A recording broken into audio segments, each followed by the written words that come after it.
Welcome to the Freckle Weekly Call. We're a group of distribution leads who get together regularly to discuss works in progress, share ideas, and create opportunities for cross-distro collaboration. All right, hey, it is February 11th. We are Real Fedora CentOS leads, and we are here to talk about all the things that happened at CentOS, FOSDEM, and the Fedora Strategy Summit. So the goal for today is to kind of get a broad range of things that came up at these events that we would like to go deeper on. We're probably not going to go deeper on anything today. This is more like canvassing the field for things that we think are worth digging into. And I mean, that's my theory. What actually happens, we'll see. So just a quick note, when this meeting concludes, there's a JIRA ticket for this, and any of the things that come up as topics that we want to talk about, instead of being created as tasks, will be created as like future topics. And there is a link in the agenda for where those topics are being stored. There's a discussion also on whether using JIRA and Confluence for this is the right thing happening in the Fedora discussion forum right now. Actually, I guess it's in a Forge ticket right now. So if people want to talk about that, we can also venture into that one. But again, looking for breadth rather than depth today. And so I wasn't there, but gosh, I feel like 2/3 of you were there in the last 2 weeks. So does anybody have something top of mind they want to bring up, or should I like go back into the matrix chat and pull up the things people suggested already? Because I think maybe, Scott, you had the first list, I believe. Me, Scott? Yeah. Let's see. Discuss the roadmap request. During our talk for Brian, me, Rel, we discussed what we're thinking. Discuss what the users get focus I brought up before FOSDEM, and discuss spec for bootc that Andra proposed, or something about OCI. So, are any of those things that like we should?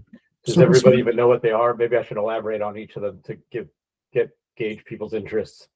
Yeah, I don't know, so yeah, I'd appreciate it. The first one, okay, an interesting one. The one that's the easiest to describe. We are chasing a market problem on our end around. It's called image mode by default, but don't be terrified by the name. It doesn't actually necessarily mean it'll be default. It's just a way of giving it a strong sense of like how important it is to get the fit and finish right on it so that it has parity with the regular rel experience. And one of them is around making sure bootc is easier to use like day zero. And Andre in the image builder team is working on a spec. Doesn't necessarily have to be part of the OCI, but it's my thought that it would make sense to propose it to the OCI, because if it was part of the OCI, it would just be easy to consume and use, and it would be probably thought about in a very broad way, like basically across ARM and x86 and Z and Power and things like that. Because anytime you add architectures and things like that, it makes it harder to do these kinds of specs. But long story short, it would be a way to basically turn a bootc image or a container image that is a bootc image into an ISO or disk image in a standardized way that has all the metadata embedded in the container image itself, as opposed to like having a separate file that describes it. And apparently all the tooling that exists today does all kinds of weird hacky things. They don't pull all of that information out of the container image. Andre has a whole talk on it at FOSDEM, and it was pretty cool. But so that was one proposal. We could talk about that deeper. That could easily be a whole call, I would imagine. Just what I said is a lot of complexity, I would think. But so that's one. Brendan, do you mind reminding me of the other one that was on there? Oh yeah, sure. Let's see. What users get focus brought up before FOSDEM, I guess was yes. Connect. Yeah. So this touches on a much bigger one, but I'll keep it tight. I think there's a danger in not focusing on what users get and what community gets. And I could even go deeper into an entire market problem that I've been working on around like all of the community things that Red Hat does and leveraging them better to create more value. And even it's again, that could get really broad, but it could even go as far as like this whole pivot to AI that I'm sure will make everyone want to, somewhat vomit happen in their mouth. But like, what does open source even mean going forward? I mean, it could be that profound and philosophical, but like the gist is like, how can we focus ourselves to think about what users get more so that we're excited about what we're working on, is how I would word that one. And feel like we have a mission as opposed to just kind of like shaving the yaks and doing the, like, I feel like a decorative yak shaver. Like, I feel like I was the 2025 decorative yak shaving champion in Northeast Ohio. And like, how do we get away from that feeling and get more towards like, this is the cool stuff we're doing in Fedora and CentOS and RHEL to like make people's lives better, and it's cool and worth fighting for. And that's probably, again, a whole topic potentially for a whole call. There's one more, I think, Brendan. There was. I just have to say, I'm like picturing this freckle mission vision retreat where we do trust falls. High-minded principles bandied about. Wouldn't be terrible, but it might also be terrible. Okay, and the last one was a roadmap request that you got during your talk with Brian. That's right, Brian. That actually ties into the last one. So Brian and I have been talking. We talked some more at CentOS Connect and FOSDEM. But yes, somebody brought up, I can't remember his name. I don't know him well. That's why I can't remember his name, but Brian will probably remember his name. Somebody brought it up during our talk on the roadmap for RHEL. We kind of talked about what we did for RHEL 10, what we learned, what we're doing for RHEL 11, even painted a picture into what we're doing for RHEL 12 to an extent, or what we will do.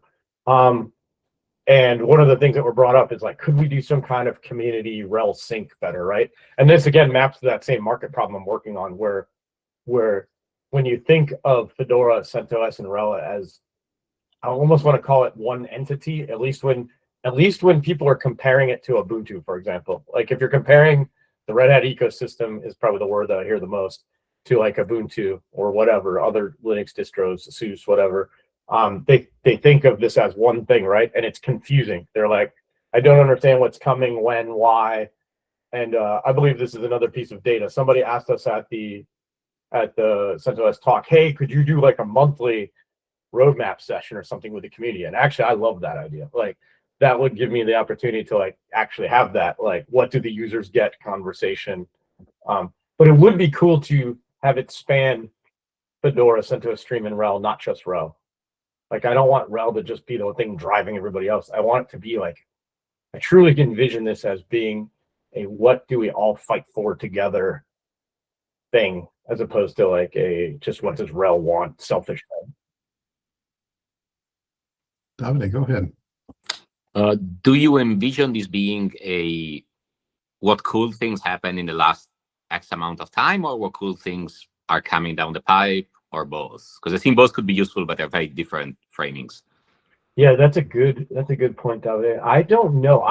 My brain as a PM typically thinks like out far, but then also like, what did we just get recently? So like, I don't know. I think it could be a little bit of both. Yeah, I probably wouldn't want it to be history dive. Like, here's all the things we did over the last 5 years. But you're right. If it's like the last 6 months, Fedora, what did we get? And then what are we looking for in the next 3 years? Like, keep it from like 6 months in the past all the way to 36 months in the future. Yeah, I think that would be pretty cool. Yeah, I also bring this up because like RHEL obviously has a formal roadmap, but we don't really have a concept of a roadmap in CentOS, and the things are mostly self-organizing. And on the Fedora side, I guess the closest you have to a roadmap is the set of change proposals. Yeah. But I think that would need a decent amount of curation to be messaged into something that we can like communicate to users in a way that makes sense. I agree.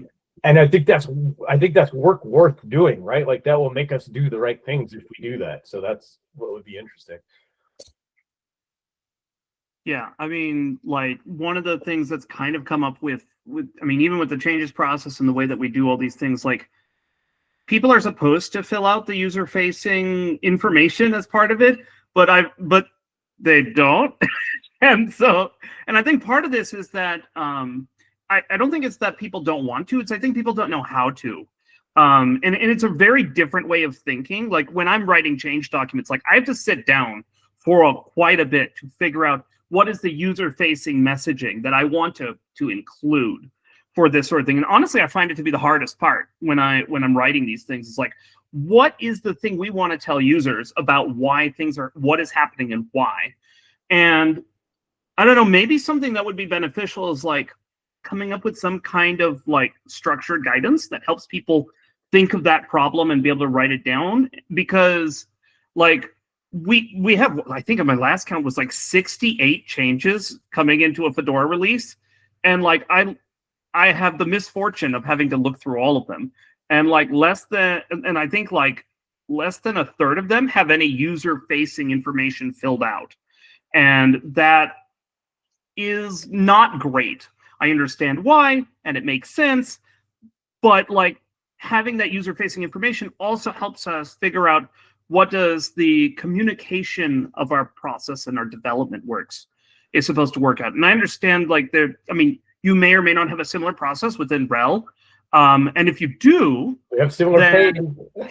yeah, that's what you're paid for. But like, I'm not making any assumptions here. I'm being very charitable. So like, if you do have this process, then it also kind of makes sense to kind of integrate that with community stakeholders through CentOS as well, because like and even Fedora Apple and all these other places, because if we're all three groups are able to work together in tandem, I think we wind up with less tripping over each other, less angry outcomes, and probably just maybe a better product.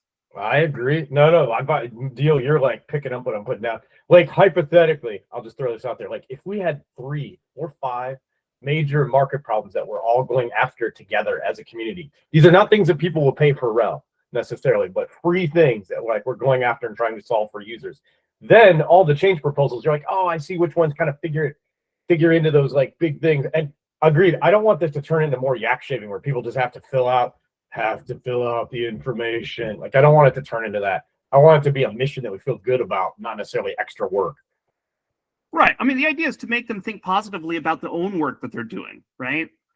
Like, from my point of view, if I can answer myself that question, then it's a lot easier to talk about. It's a lot easier to be excited about, right? Like, because then you can talk about benefits, you can talk about outcomes, and you can talk about things that make people happy.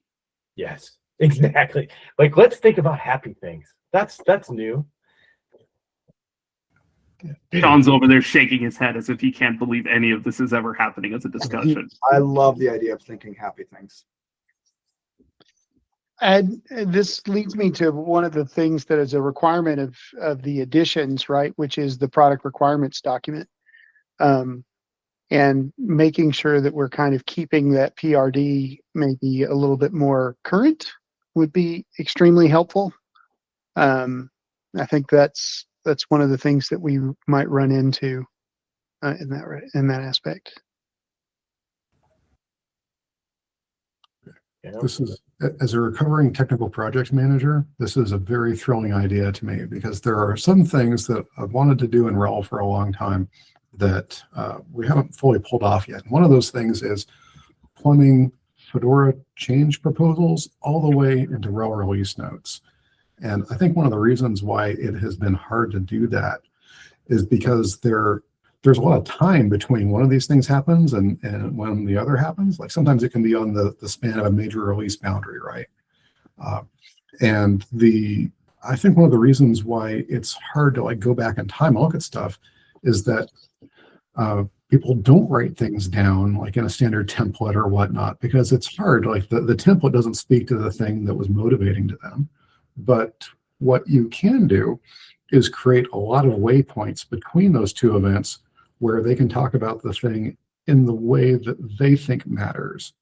So if we had some sort of regular activity where we were talking about the big changes and the adoption of them, I think that extra plumbing might be the thing that gets us to span the full width of the feature moving across releases and distros. Jef. Hey, I just wanted to pick up on something David just said about the additions and the product definitions. I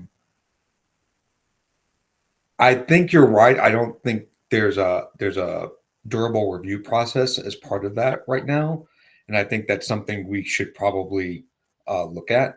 I will take that as a note for something to roll into the one of the ideas around restructuring how we approach introduction of technology that relates to what we're talking about now, like the sort of in my head calling the Fedora sandbox approach.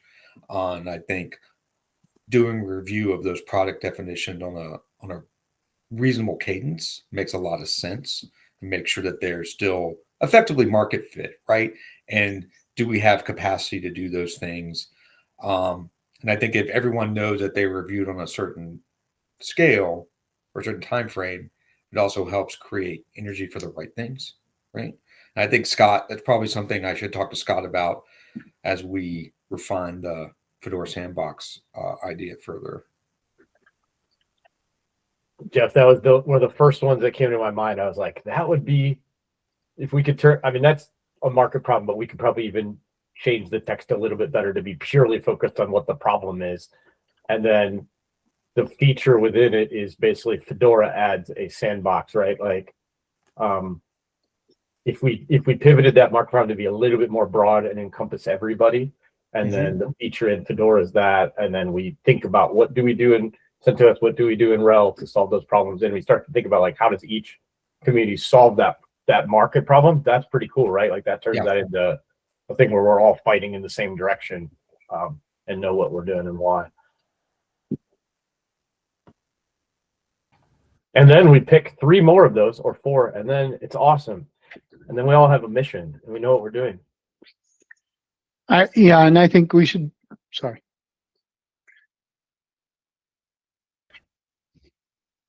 I think we should go ahead and remember that we also have the open practice library to help us build out some structure and strategy around communicating.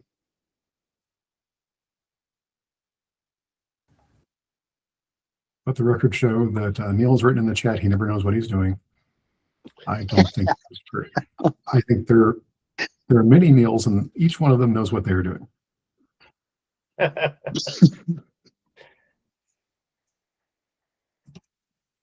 Okay, so Scott, this seems like a winning topic to go in some dedicated time for.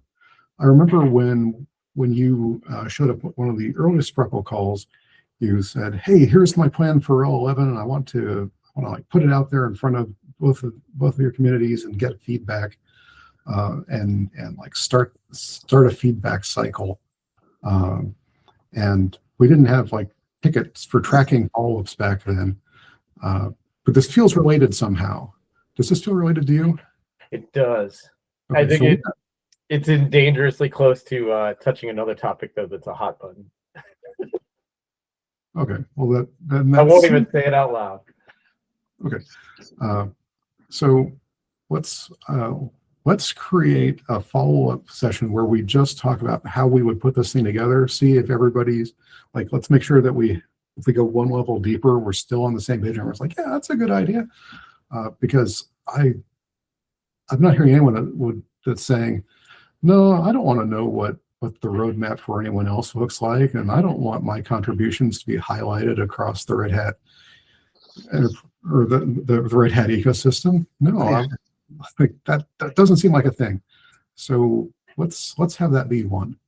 I want to call attention to something. Jef, you said sandbox, and I'm not sure that sandbox means the same thing to everybody. Could you talk about sandbox for a minute?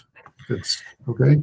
Yeah, it was one of the ideas that came out of the RHEL 11 planning on it, and it really meant, from my point of view, and Scott's going to have a slightly different take on this, but it has to do with the digital roadmap from his point of view about making sure we are understanding how technology is introduced and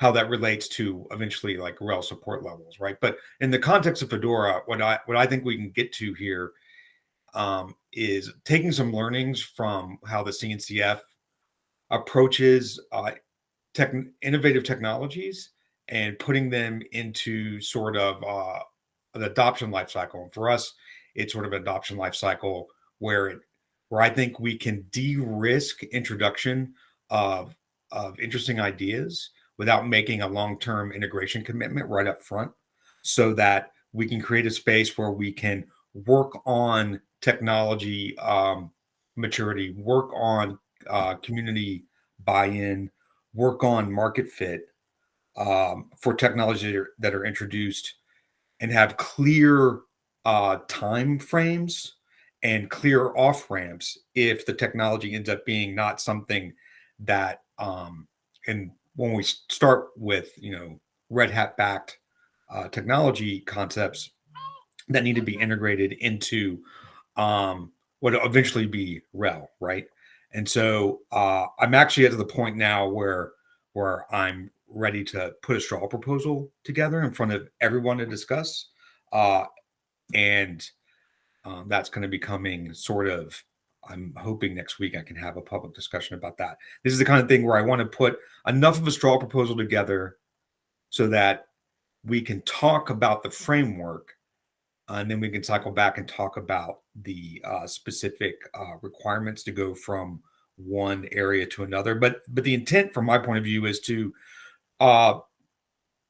de-risk the introduction of interesting ideas, right? So we are not making as big of a bet on carrying the integration if it's not sustainable, right? And I think that's something that we probably haven't done well with in the past. I don't want to get into everyone's feelings about missteps here. There's some hard feelings about missteps across from the BU side to the project side on this, and both ways. And I'd like to try to put a framework for a process out there that helps us ingest interesting but speculative technology that de-risks some of the concerns, if that makes sense. I think so. So it sounds like this one is a little this is more of a preview because it hasn't even kind of come up in the Fedora community yet. No, this is something that I want to make sure that I have a straw proposal that people can talk about specifically as a framework for process that gives us things like the ability to have review points about commitments. Like it's about what are we committing to and what are the review points, so that no one feels like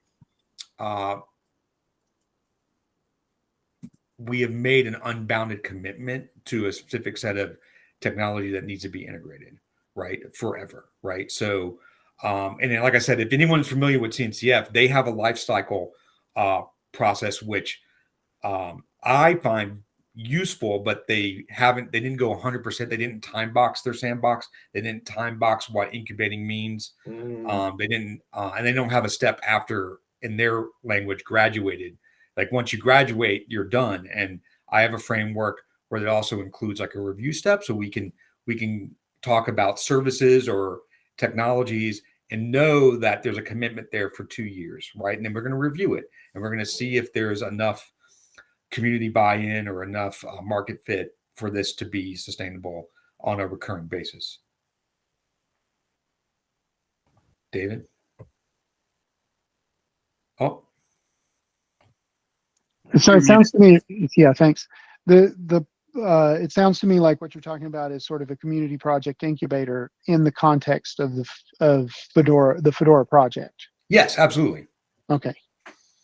It's putting structure around and if anything, it's actually putting structure around what is now and the initiatives we're trying to do.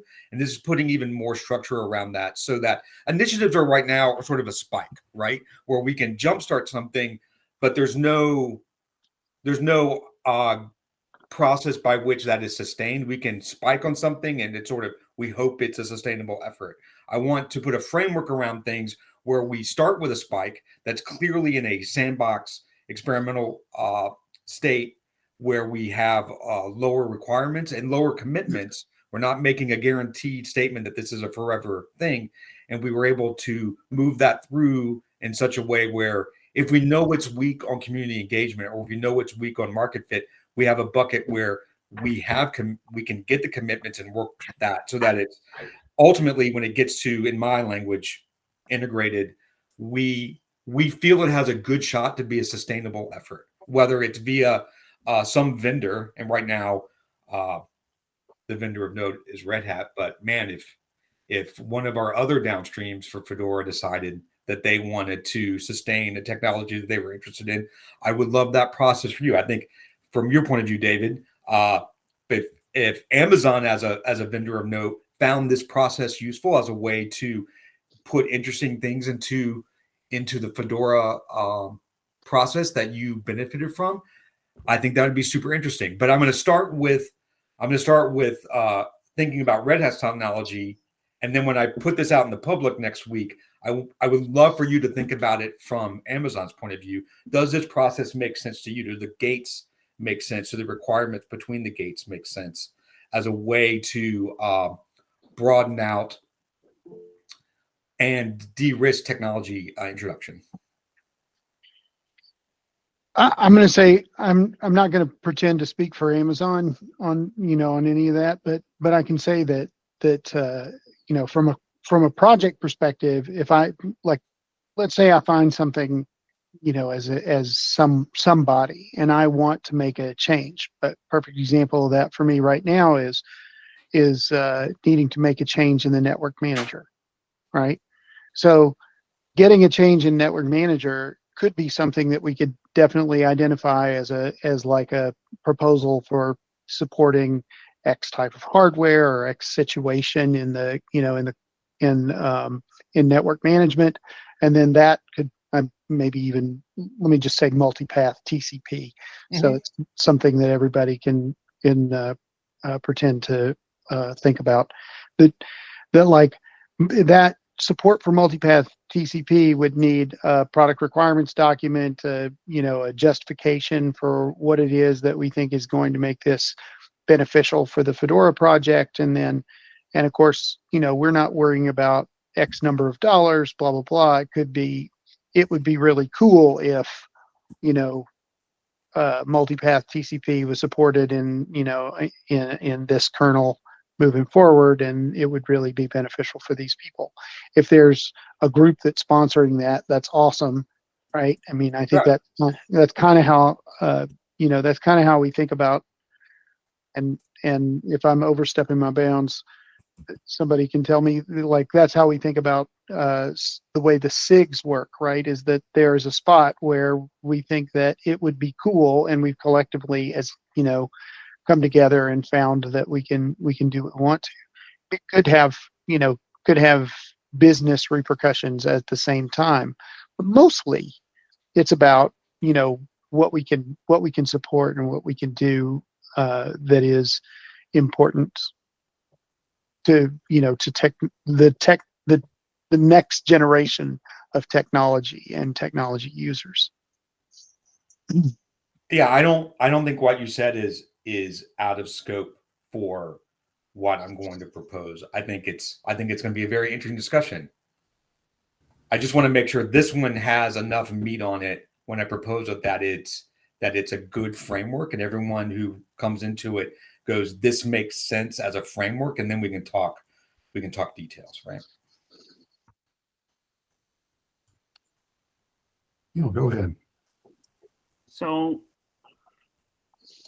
I'm not entirely sure what I should do with what you just said, Jef, because some of it is a lot of words, and it kind of slipped through my brain a bit. But some of it is also,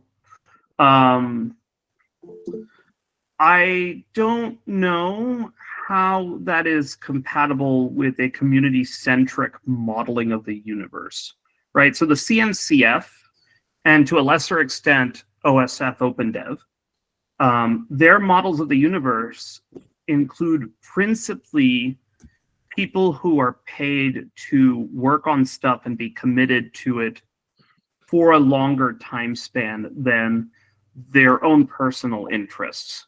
This is something that we don't really have as a dominant force within Linux just in the Linux engineering space. I mean, it does exist for sure, right?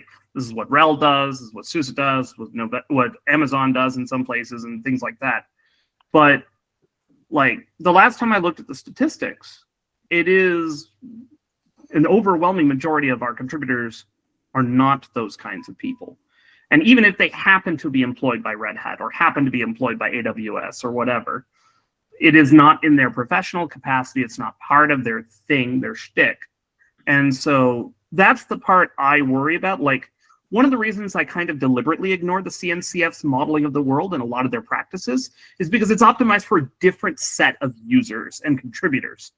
And so, like, that's not to say there aren't things to learn from them. There's certainly some aspects to deal with, but like, I have found that the majority of their practices just simply don't work when you consider the majority of the people are not required to be committed to a project. Mm-hmm. So as long as that is not the true case, a lot of their stuff just doesn't work, because you can't say, hey, we need you to be here for this X number of years doing Y number of things over Z amount of time. Like, that's just not something you can ask of. You cannot require of people when it's a majority of community volunteer driven effort. So I just want to say that piece in this recorded part, so everyone is aware that this is my thoughts about introducing anything derived from CNCF or OSF OpenDev in that respect, because I think it's a very important bias we have to be mindful of when we take their processes and adapt it for us. I don't disagree with you on some points, Neal. I think one of the things that CNCF hasn't done with their life cycles is because none of it is time boxed, and they don't actually have their gates are sort of never really a review of the maturity or the sustainability.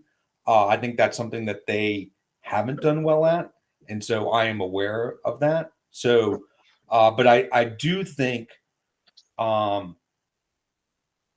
there is an opportunity for the sandbox-like approach, the lifecycle approach, that leads towards, in my language, integration. They go graduated, but my words are lead towards integration.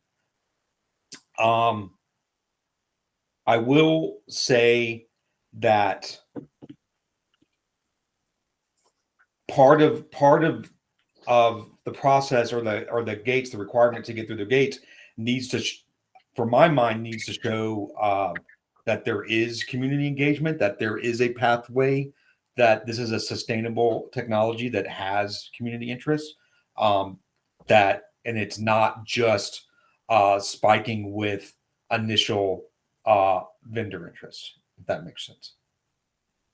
But to get into the sandbox, I think it's okay to start there, and you haven't figured out your community approach, and then you work that problem.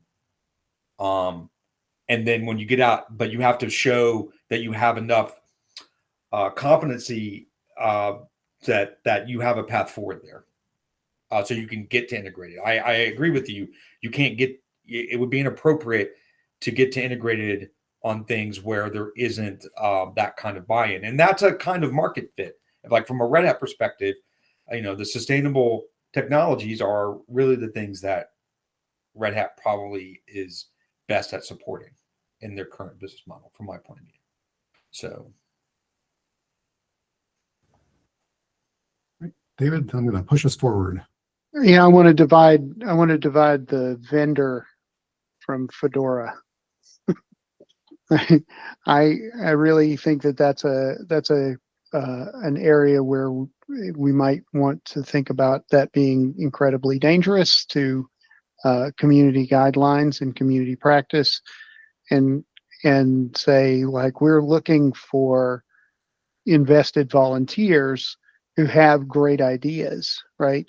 So we're looking for the great ideas, not for a supplier,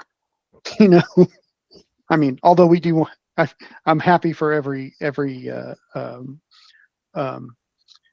supporter, right? Just in that respect, like, we want to be a great place to run. We just don't want to, and to build. I just don't want to make it sound like you need to be somebody who's out there selling, right? I understand what you're saying, and I apologize for using this language, but I'm starting with Red Hat as the first entity that I'm thinking through. But you're absolutely right, David. This process, absolutely, if it's going to be durable, it needs to be able to be used for other things. And then that's why I want to bring it from a certain perspective, and then you and Neal and other people can come at it from a different perspective and make sure it's durable. I don't want to have to inhabit like 4 different ways to view it. I want you to come at it authentically and make sure it's durable from that point of view. If that makes sense? Yeah. Because I want it to work for everybody as a process for things that are riskier, right? That things that are bigger than a simple iterative change proposal, things that will need to build community around, right? Because they are new enough where it will attract different users in different ways, right? Or attacking a different user space that we clearly don't have a solution for now. Because I think the change proposal process is great for small iterative changes. And I don't know if it's so good for bigger changes that need time to breathe and build a sustainable effort. And I absolutely understand your concern with the language. And I want people to come at it with different stakeholders' point of view when I present the process, because I want it to be durable for everybody.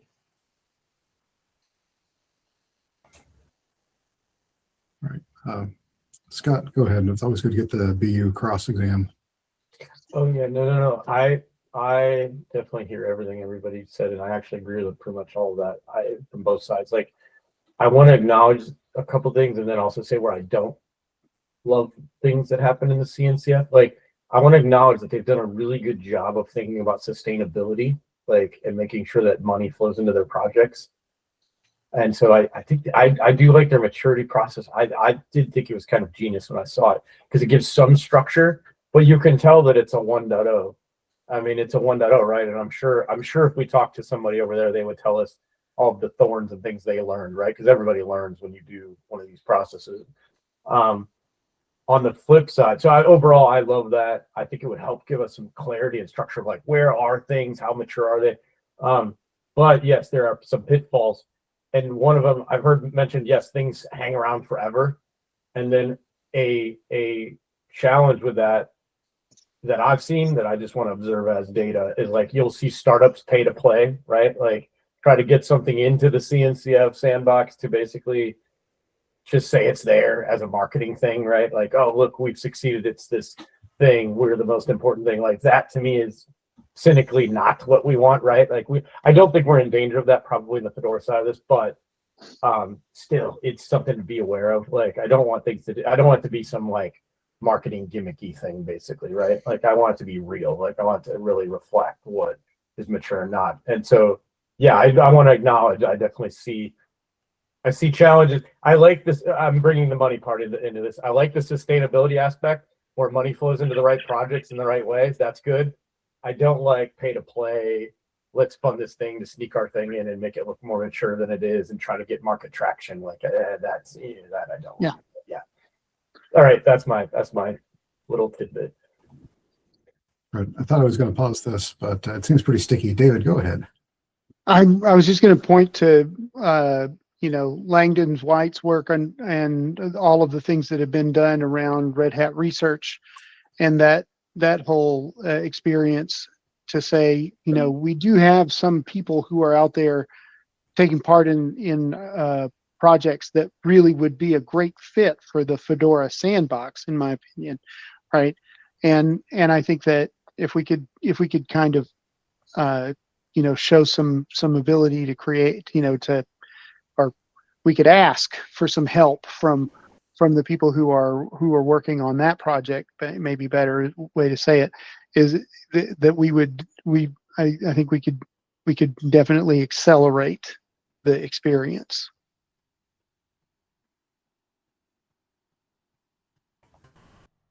Jeff, you're green. Thank you for another note, David. I'll put that in the pin, and I'll talk to Scott about that. I will say back on Chris Wright. Yeah, it was a Chris Wright project. So yeah, just jump right in there and talk to him about it. I will absolutely do that. Anything that makes the process. If we're going to try something new, I want it to be durable and successful and help. I will say on the CNCF concerns about their process, one of the things that my proposal will definitely have is that all the gates will be time boxed, and that's something that CNCF doesn't have. And I think that helps prevent some of the, I don't want to say gaming, but some of the pay to play stuff that happens, because it's not enough to just get in the sandbox. Like the stuff in this in my proposal will time out of the sandbox. You have a certain amount of time, and if you don't make progress towards the next bucket, there are going to be off ramps that everyone agrees to as part of coming into the sandbox process. I like to think of it as like it's a really structured way to do what is now the Fedora Council initiatives. But now we have, what does success look like to get to the next gate? What are the off ramps that are reasonable so things aren't stuck in a gate forever just because you get a marketing ride out of being in the sandbox for forever. Like my proposal will have time boxes to push back on exactly that kind of thing, and to prevent stuff from getting stuck. There will be some commitments that have to be made there, right? Like this is going to be a more structured process that hopefully helps us get to a better feel of what sustainable things look like, and if that helps, hope that helps. Like I said, I plan to make something public for discussion next week about the sandbox so we can talk about it. And Jeff, I just want to say, because I did use the word marketing gimmicky or something like that, I did not mean at all to like imply any kind of negative connotation to the CNCF. I think they entered that with good intention and judiciousness, right? But I do acknowledge that there are people that game the system, Amy, then I'm taking it. All right, so I think a lot of it comes down to, is the goal here to be something that is in the same wheelhouse, which is what CNCF is. The pieces do not have to put together. In the chat, I posted what OpenStack does. Those pieces have to integrate into OpenStack. You can use them, you cannot use them, but at the end of the day, they have to integrate. So that's something definitely to take into consideration before picking a model. Words are words, whether you call it sandbox, pre-approval or whatever. But I do agree having check-ins and deadlines, that's something we would do with the SIGs. We retire CentOS SIGs if they're not responsive, if they're not doing the things they're supposed to be doing, which is as simple sometimes as giving a quarterly update. Wait a minute, you haven't given a quarterly update in a year. Okay, you probably need to be retired. Something in OpenStack, if we're not seeing commitments and things passing the gates when we get ready to release, we may mark it down as, we're going to be retiring this, it works on these conditions and so on and so forth. So, I mean, there's definitely ways to do it, but you need to know what you want it to do ultimately, be compatible with in the same ecosystem or actually integrate. And that's it for me.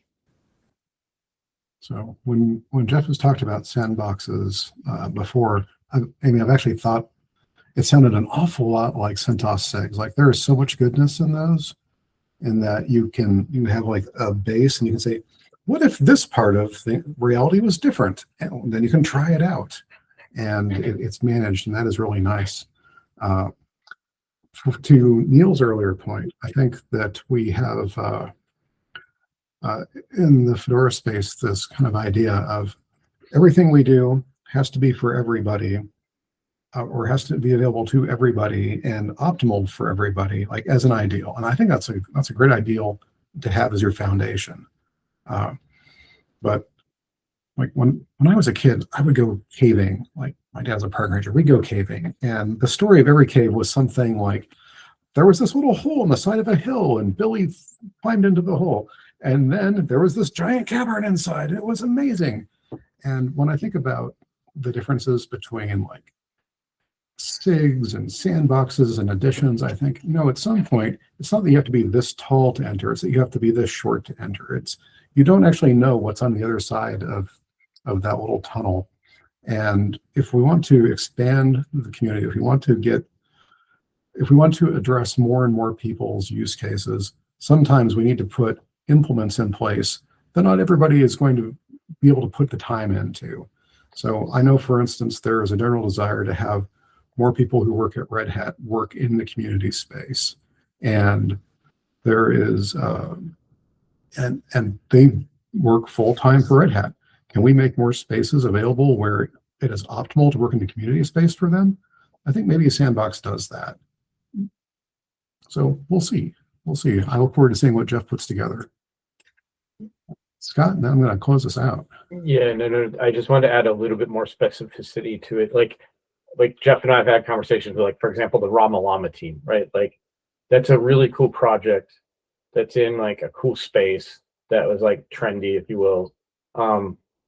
That's the kind of thing, like being able to incubate that and say, hey, we think this project is pretty mature, like, and let it go through the sandbox and mature to where it graduates or whatever, and say, like, this tool is doing everything the right ways, right? Like, it's got an upstream community. It even has multi-vendors involved. It's doing all kinds of cool, whatever those gates are that are arbitrary but particular, that will be defined. But like showing that level of maturity and allowing that project to incubate itself in Fedora as opposed to some other place is pretty cool. Like that would be a cool way of doing it. Things like Podman Desktop was a perfect example of something that did that. Honestly, Podman, which was my baby, was an example of something like that, right? Like, it would have been really cool to have Podman go through this process, to like show. And I could imagine, David, I know to your point, like different, like right now I'm only naming Red Hat things because like right now those are the only ones I'm aware of. Like, but I would love to see multiple vendors all trying to put their cool thing in there. Like, I would love if Meta or AWS did like, yeah, actually we added this other thing that does this cloud stuff that we learned from our cloud SIG, and we want to like add it to like regular Fedora and then nurse it through this sandbox, right? Like, I can't even name a project, but one can imagine there's like very specific knowledge that different vendors bring to the overall community, and then they want to share that, and that would be cool. Like, it would be cool. In my mind, that's kind of how I definitely think of like Podman Desktop, Rama Llama, even like Image Builder, like the new work that's going on in the OS build team. I think David and you and I talked at CentOS Connect. Like, that team is pivoting to like a new mission and a new vision, and they've been around a long time, but the new thing is different. Like, their new view of this is different. So nursing them through this, it would be a perfect thing to nurse them through this, like as they mature their vision and like what is it that they're trying to achieve in the world. Like, they want to be the best OS builder in the world, but doing that in like Fedora would be cool, right? Like, they don't necessarily want to do that in some neutral public place like CNCF. They'd rather do that in a community where they're connected to an operating system that is like a real thing that like does stuff, like, so like I think this leverages Fedora's and CentOS's and RHEL's value, right? Like we play a role in the universe, and a lot of people say, oh, the operating system doesn't matter, but it matters to a lot of us. So like let's connect the other things that are related to it, like Rama Llama, Podman, Podman Desktop. There's all kinds of things. OS build. I have other ones that are on the list somewhere, but like those are the kinds of things that, at least when I was talking to Jef about this, those were the kinds of things that were in my mind to like give it a little bit more structure to like envision what it could be.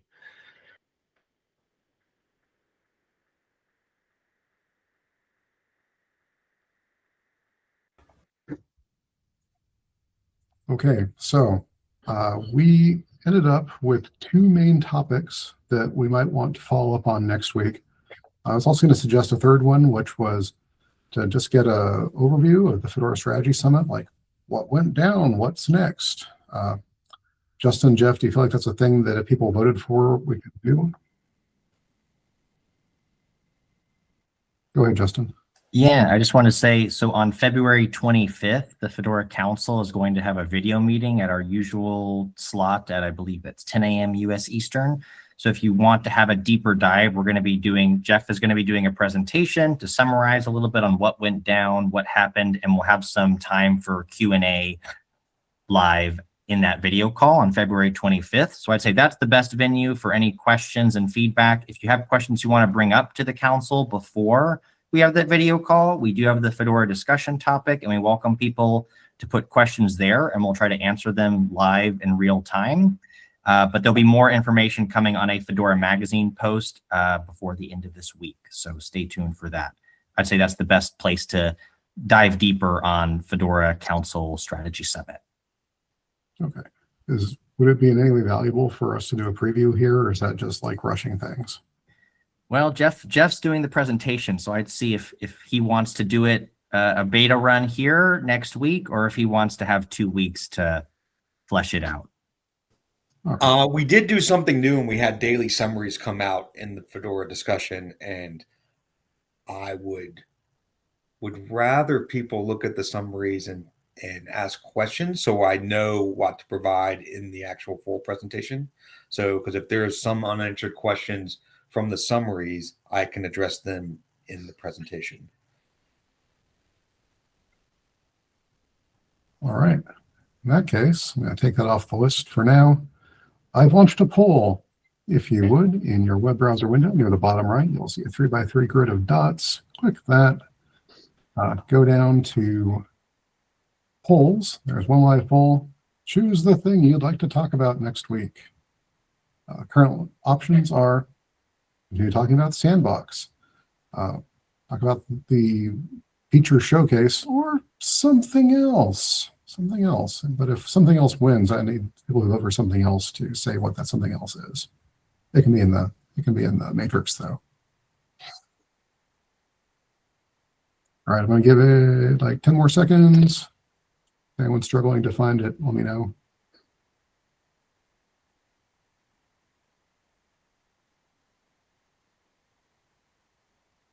All right, it looks like design regular Fedora CentOS Rel feature showcase. The thing that Scott was talking about earlier is the most popularist one of the list. So we will cover that next week. Scott, I will follow up with you after the call, make sure that I have a better way of talking about it than I just described it in the poll. And I just realized next week is a bad week for me. So you may want to pick the second most popular topic, because I actually have to go meet with a customer on the 18th. Oh, that's bad. It is the earlier call, so it'll be 7 o'clock Pacific, 10 Eastern. Does that change it for you? Sadly, it does not. I'm in an all-day. It's an all-day thing. Yeah. The fun of being a product manager. Oh, man. I don't know. I like the product manager role. If I did it, it'd be a lot of fun. All right, then I'm going to take that decision to the Freckle chat, and we'll figure out what we want to do there in Matrix. Thank you, everybody, for joining today. Remember that you are welcome to share the summary that comes out of this, the transcript, the recording, I'm going to put it on YouTube, I think, because we went deep enough that it's probably valuable.